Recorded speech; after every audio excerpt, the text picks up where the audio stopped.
everyone. Today I have with me screenwriter and now author Brian Fitzpatrick. Thank you, Brian, for coming on my show today.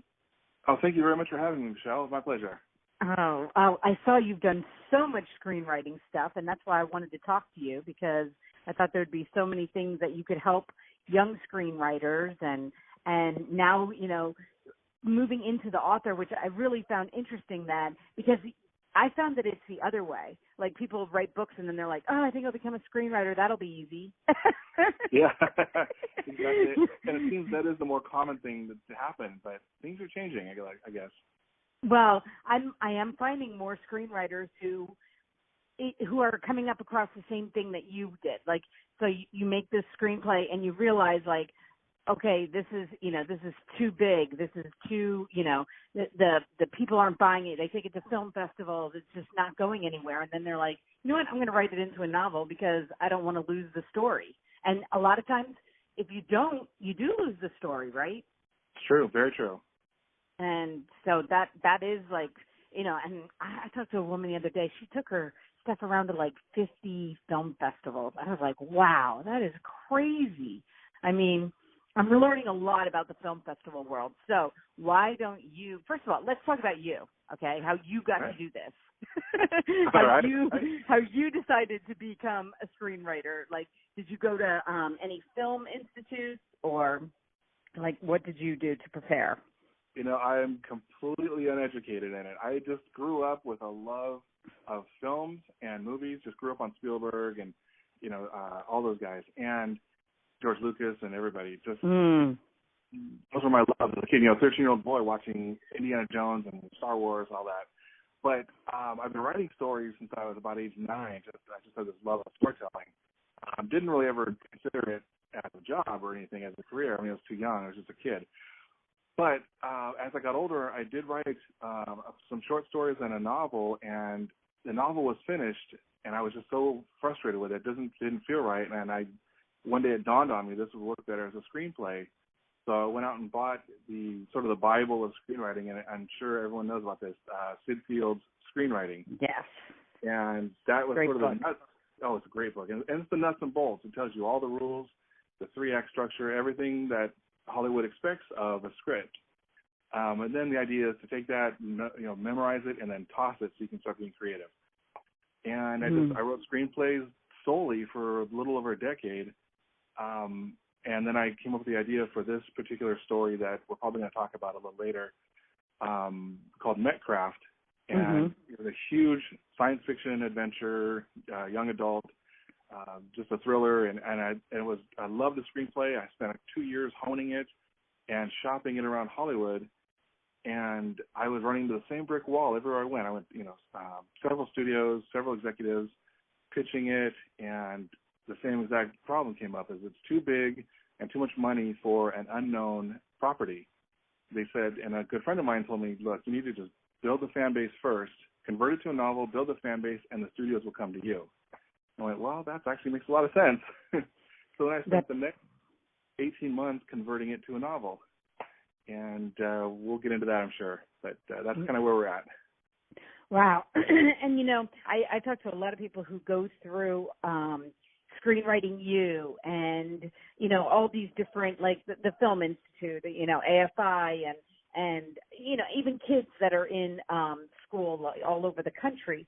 And it always interests me because they spend a lot of money going to school, and money I'm sure that's well spent, but it's like sometimes you just get, like you said, you get the book. And I love Save the Cat, too. Between Sid Field and Save the Cat, it's like, and then you get the software, and, it just seems like it's such a formula where writing a novel, I've read a lot of books on writing novels, and it seems like it's a lot more words, so it's a lot more to, hone down, but I just love when I hear somebody that's like, I just got the books, I just got the program, I just started figuring it out, with the screenwriting. And I know I talked to a woman who went to Screenwriting U, and she tells me that there are things to learn about, like, page 1 and then page 2 and then page 3. But I was, for my brain, I think that's too technical. But I'm sure there are good things. I'm sure there are good things to learn, about. Oh that yeah, way of I know people. Yeah, I know people who've gone through Screenwriting U, and all of them to a person have recommended it highly. So, and a lot of them have gone on to get optioned and eventually sell. So I think it's worthwhile if you have the funds and the time. I have neither, so I just did it the hard way, like save the cat. And the best thing to do is just practice, keep doing it. Yeah, and to keep reading them too. Like I love reading screenplays of movies too. Oh yeah. Just like going back and just reading. And I'm one of those, like, I don't know about how you, but like when you go to a movie, do you just like start tearing it apart? You're like, okay, we're at the end of the first act. We're starting into the second act. Oh yeah. I do my best. I do my absolute best not to do that. I try and turn that side off until maybe like the second time I see it on video or something. Then I'll just shred it. But the first time, I do my best to keep that magic that gets me lured into movies all the time. But it's hard sometimes. Your brain takes over and says, oh, no, this needs to, oh, no, what are they thinking? Yeah, and I took my grandchildren to go see Moana, and my one grandson was like, this is boring. And I'm like, no, I just know that this, within the next 10 minutes, something amazing is going to happen. Oh, yeah. Because Disney uses that formula so well. I mean, they have it down for those little kids, Oh, and Moana was spectacular. I thought that was one of the best things they've done in ages. Yeah, I liked it too. I mean, like it was just funny because he's looking at me like, how do you know that? I'm like, I promise you, in 10 minutes, you will like this movie. So it's kind of funny. Did you see the movie Get Out, by the way? It's top of my list right now. I see it as a 99% on Rotten Tomatoes, and everyone I know who's seen it loved it. I haven't seen it yet. Have you? Well, yeah, I did actually. But what I wanted to tell you about is like the marketing of that, because I'm sure, like especially marketing is everything. And the way, I mean, it's a low budget film, but my 17-year-old son came to me and he was like, I'm going to see Get Out this weekend with my friends. I'm like, what is that? Because he doesn't go to the movies often. And he's like, I don't know, it's a movie that everybody's talking about on Twitter. So then he came home and he's like, let's go. We're going to the matinee. We're going to see this. You have to see this movie. And I loved it, and it's not even something I would have picked. But I tell you what, like when you find that thing that those kids, like they are just on, it just blows up. Everybody starts talking about it, and before you know it, like you said, it's got a 99% rating because people, my son wouldn't have gone to see it. That's not a movie he would have saw. That would have been on his radar, so marketing is also everything when it comes, you just never know. It really is. It truly is. I mean, in Hollywood, they spend as much on marketing as they do on the film itself, sometimes more, and hopefully it pays off. But marketing a novel is a whole different kind of animal, too, definitely. Yes. Well, and especially this is going to be a YA novel, right? Yeah, it's YA. It has an appeal for an older audience too, but it was really hard to walk that line because I wanted it to be YA and keep that young, 15 to 25-year-old. But there's enough in there. I think that anybody 35, 45, 50 and up will still like it. Well, and can you pick up only because it is starting to pick up, and I'm not sure. I'll let you know if that's the problem. Absolutely. See if I can tell. Okay. How's that? Yeah, that's better. I don't know what started to happen, but but anyway, I love YA books. So I totally see what you're saying because I think that Harry Potter started that. I really do. Yes. I think that for adults, like we weren't really looking at YA, but then when my kids started reading Harry Potter and I was reading it to them, and then now, I mean, I'll look on Amazon for YA books, because that's a huge audience. It's massive. And for my book, from Mechcraft, the level of sophistication and maybe action and gore I was going for was, think of maybe the later Harry Potter films, when he's an adult on the run. The last two films, that level of intensity is kind of where I put my story in the pocket of. Things a bit darker and a little more intense. That's where I was going with my book. I had that in mind the whole time. The effective tagline of my novel is, it's The Matrix meets Harry Potter. That's kind of what I go at. And that's visually that's what it's all about. Oh, that's awesome. And I can also see when you bring in the Matrix, like when you say that it was just too big for a movie, like, and that's what I'm finding talking to other screenwriters, like these big movie companies that can afford to do that, they're picking like only one or two a year because it is so expensive, and then Exactly. Of course to come in as a new writer, they're are they going to invest $100 million into a writer they don't know? Basically. And to a story that has no existing fan base. I'm sorry, I didn't hear that. What? Oh, and they don't want to invest in a story that has no existing fan base. Right. So that is, I never thought of that, but that is smart to like go into the novel, because another thing about novels is the fan base you can get on Facebook and Twitter. I mean, my authors get huge fans from there, where they have like author pages and like call-ins and all kind. You can do all kinds of things. Facebook Live now and Twitter Live and all that fun stuff. Oh yeah, there's so many great tools to market yourself and your story. It's amazing. Yeah, that's just crazy.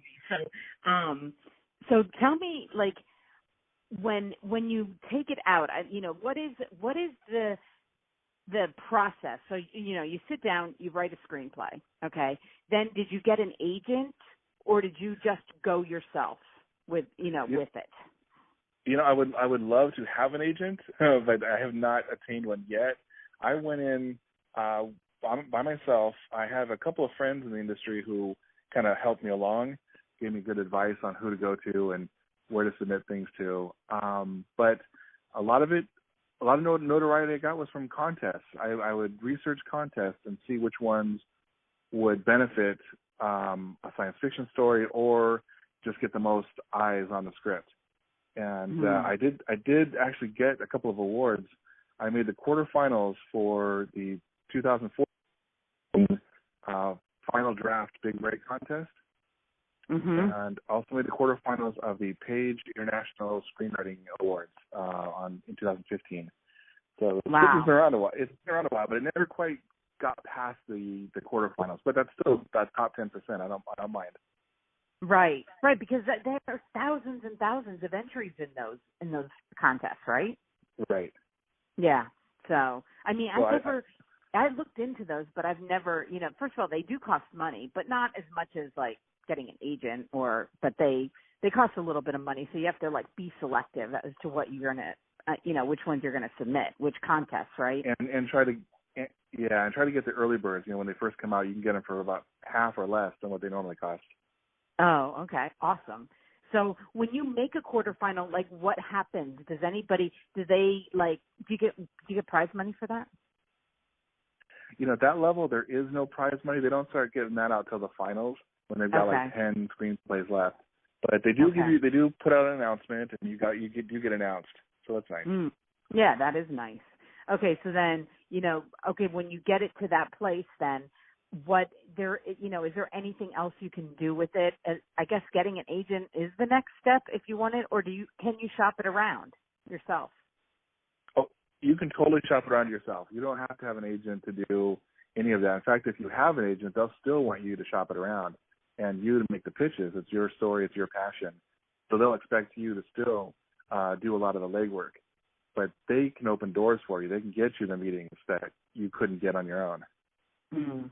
Yeah, and I've heard that I've heard people that have gotten agents and ones that haven't, but that's the benefit, I guess, is that they can open some doors for you that, might necessarily not come as easy. But I do think that, I really think that the novel thing is going to work for you. I really do. I think that is the way to go with that kind of a story. I think that you could really, it can get out there, and then you can put it back into the screenplay. Like you can then just convert it right back. Exactly. Well, thank you very much. And I that's kind of the goal I would love for. My dream would be to, the novel is getting published. Hopefully by end of 2017, it's for sure getting published, which is nice. But my dream would be for a studio to pick it up and want to make the film, and I could say, well, I've got the script already ready to go, and exactly, and get the screenwriting credit along with it. Yes, that's another awesome thing. It's getting published through Inkshares? Yes, go ahead. that's correct. That's correct. Inkshares is who I went with.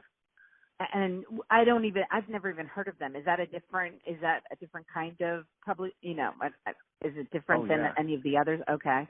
Let me tell you about it. These guys are amazing. Inkshares start off as just, a little boutique in San Francisco area, and their original model they came out with was to be sort of basically crowdfunding for your novel. So you put your novel up on their site, get your own author page, and and your goal then is to put on your marketing hat and gain as many pre-orders for your novel as you can within a allotted time frame. Like I had about a year, and you have to reach a certain threshold of pre-orders, and then that money that you earn off those pre-orders, Inkshares then says, okay, now we've got enough. We're going to publish your novel and market it and put it on Amazon and put it in Barnes & Noble for you. And we're going to edit it for you, too, using Girl Friday Productions, which is a big firm in L.A. And wow. So it's really a nice thing. And it's on you to get the pre-orders. But once you get them, they take over and they do so much for you. So I really had to learn how to market big time. How do you convince 200, 300, 400 people to pre-order a novel they can't even read yet? It's not easy. I was going to say, how do you do that? Yeah. How did you do that? Let me tell you, though, the Inkshares community is great. There are lots of fellow authors on there, and we always compare notes with each other on how we market it. And the first step, I think all the authors do is, of course, hit up friends and family. Hey, here's $10, and you're going to read my novel, and you're going to help me build a career and all that good stuff. And friends and family are willing to chip in. But then you have to go, some people do Facebook ads, Twitter ads, they do mass email marketing, they do postcards and give them out at places of business. For me, the biggest factors besides friends and family was I printed up these really nice postcards that are like oversized that had all the information on it as well as a little bit of the story and gave them out at different places. But ironically, the biggest hit was at my office. I work in an office with a couple hundred people, and just from those passing out the cards and people know me, I got like 50 orders off of that. It was incredible. It was incredible. But Facebook ads can actually do a lot of good and for not much money. So that is cheap. Yeah, Facebook ads are pretty cheap. I've used those before too. Yeah, but I'll also say that Twitter ads did not give me any benefit. I know some people have had success, but this time around I didn't have any success with those. I have to tell you, I'm not a real big Twitter person myself. I think I watch my son do it, and it's always very confusing. And I do post on Twitter for my interviews, but I just never got the hang of the tweet thing. I just never to keep up with it. It seems like it's something Facebook you don't have to keep up with so much. True, it's true. For the marketing, it's been really cool to build a list of followers and fans in both Twitter and Facebook. My Twitter, I've got I think about 2,600 followers now. Oh, nice. And it's impossible to keep up. But what I do is you just make posts every now and then, and you engage in conversations, and you talk about writing issues. Facebook is more interactive and creative. I can post a lot of videos and pictures, and I can do it on Twitter too. It just doesn't look as pretty. Right. That's another thing with Facebook is you can make it look a little bit nicer. Yeah. They have a little bit more of a handle on that too. But go ahead. So with Inkshares, it's really cool. Once you reach that threshold, they take over, and you get editing, and you get all the release stuff, and even some people have gotten book tours off of the publishing. Wow. So they're full on now. They've changed recently to be more of. They want to be more of a crossover. They say they want to be the gap between traditional and self-publishing, and they're really taking a lot of steps to do that. In addition to just the pure crowdfunding, which is still an element, now they're introducing. It's beyond my knowledge, but it's like these computer algorithms that help match crowds or the audience with your story. Like if they find people who are into sci-fi, they sort of funnel them over to the science fiction books that are on their page. It's really pretty incredible. Yeah, because I was going to say, like, I talk to so many indie authors, that just go out on their own and go through Kindle or ebooks first and then put them out as paperback or hardcover, if it gets to that. And I was thinking when you were talking about this, I'm like, why not do that? But then the more you talked about it, I'm like, I don't know. You know what? This does sound like a good idea. Like this definitely sounds like a way to go. That isn't a full publication where, you have somebody telling you what they want you to do. So you have a little bit of say in what you're doing. Exactly. So it's really all on you. There's that control of self-publishing, but there's also the support and handholding of a full traditional publisher. Mm-hmm. The team is outstanding. I've been nothing but happy with the results so far. Oh, that's awesome. Well, tell us a little bit about Mechcraft. More than just the matrix. Like, tell us a little bit about the story so people can, they can relate to it. Well, the setting there's like a secret reality where nanotechnology has fused with certain humans, and it allows these people to have godlike power. This nanotechnology are basically miniature microscopic computers or robots, if you will, that are inside a person's DNA, whoever has this ability. And they can, with mental control, they can harness that power and make this nanotechnology actually bleed out their pores and form any kind of shape they want, and any tool or weapon, gadget, anything they can think of, and they have the skill to make. So picture the liquid chrome metal from Terminator 2 in the palm of somebody's hand, and it can form into things, and they can use it to their advantage. Now, the story focuses on a teenager who is the first ever born with this. He didn't go through a scientific process like everyone else did. He actually was born with it because his parents both were part of the science experiment. So because he's born with this nanotechnology in his DNA, the hundreds of people who belong to this secret society are afraid of him. And so we've got warring factions of different philosophies trying to either use him or destroy him. And it's all about him and two other teenagers racing to this safe house to be properly trained, but also to avoid death. Interesting. And I'm really starting to like the whole science fiction thing too. I've started to read more and more YA science fiction, and that is that's really cool. I like that. I like that concept. What I'm really proud of is I created a villain who absolutely believes she is right and righteous and good for wanting to destroy our hero. And they tangle so often in the book. It's almost like a Batman to Joker relationship, where she's always one step ahead and they've always barely escaped. And it's just a lot of dancing around their connection that they have. She just has this burning, almost hatred for him to destroy him. And he's just this kid who wants to survive. I like that too. I like that it's a her. Oh, she's amazing. She's one of my favorite characters I've ever made. She's outstanding. Just completely obsessed. But one of the two teenagers who are helping our hero get to the safe house are also these Mechcrafters, and they're seasoned agents, even though they're only 16 and 18. They've been around a long time doing this. And so they are tangled with this villain several times. They've grown up entangling with her. And one of the side characters, she is also one of my favorite characters because she is no nonsense, doesn't take crap from anybody. And I love her attitude of, I'm going to get Jake as the hero's name. I'm going to get Jake to our safe house no matter what. And she's equally obsessed, but on the opposite side of the coin from the villain. Wow. So what do you think? So when you get this, so it's going to get published. You're done, right? You're done writing it. Yes. And it's getting published. Are you thinking sequel? Oh yeah. Or ironically, I'm really into world building, and so when I created this story, it immediately went to a trilogy. And beyond the trilogy, I've actually got ideas, mapping them out for a graphic novel series, television series, of course, the 3 trilogies as a film, but also a prequel trilogy based on our main character's parents and how this whole Mechcraft thing started. So I've got a lot of ideas going on.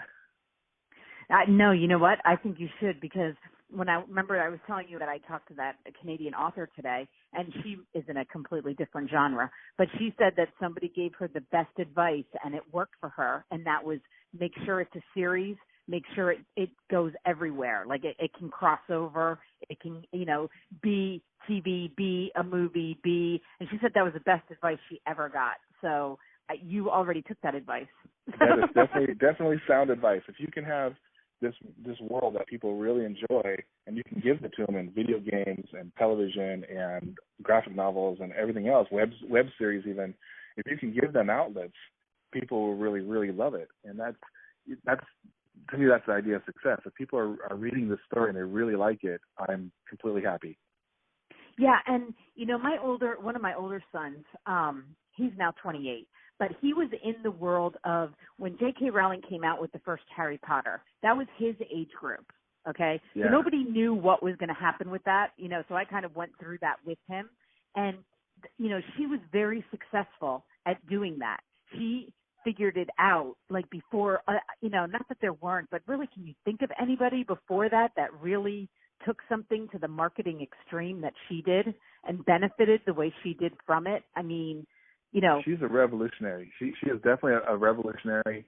There's been tons of other series and things like that, but she took it, or at least her publishers and her agents took it to a whole other level that is just impressive. Because she, to me, on her heart, she kept the fans in her mind the whole time. Like everything she does is for the people who love Harry Potter.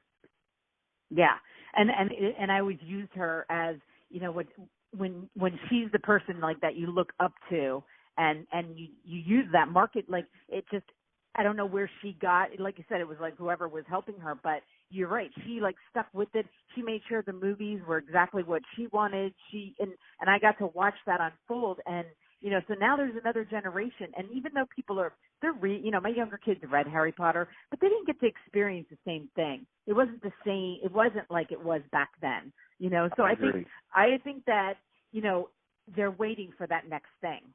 I totally agree. I really do. My son and all his friends grew up when the first Harry Potter book came out.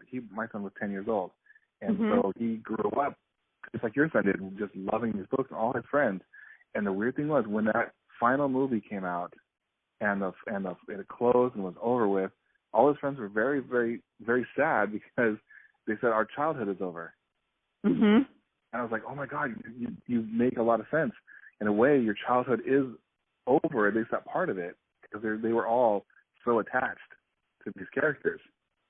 Yes, and that's why it just doesn't have the same impact with the younger kids that didn't get to grow up with that.